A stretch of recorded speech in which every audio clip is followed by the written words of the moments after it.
ეს არის ვაჟკაცობა? ეს არის ქალი-ქალები. მე ვიცი რომ ქალი-ქალია და კაცი-კაცია.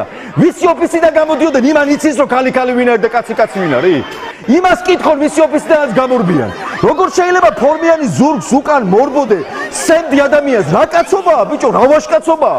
სად ისწავლეთ, სად დაიბადრენ, ვინ არიან ესე? ქალი-ქალია, კაცი-კაციო გვეუბნებიან და ქალბატონები ცემა მამაკაცმა მზია ამაღლობელი ზის რომ სილა გაულაწუნაო და ამის გაეხახუნაო და ადამიანი ციხეში ჩასვეს. რა ვნახეთ, კაცო, ორგანიზებულად პოლიციელების ზურგიდან მორბის ადამიანთა ჯგუფი ქალბატონებს ცემენ.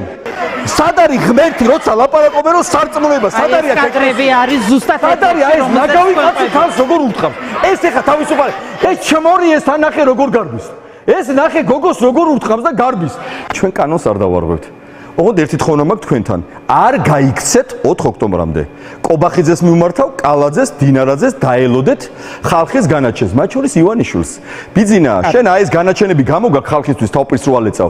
ჩვენ ძალიან მშვიდობიანად გამოვიტანთ შენს განაჩენს. მე თხოვნა მაქვს რომ გაიაშვილს არ დაურეკონ, მისმე საქართველოს მოქალაქეებს შეუთანხმე. არ მისცემ ფრენის საშუალება. დაგველოდეთ 4 ოქტომბერს.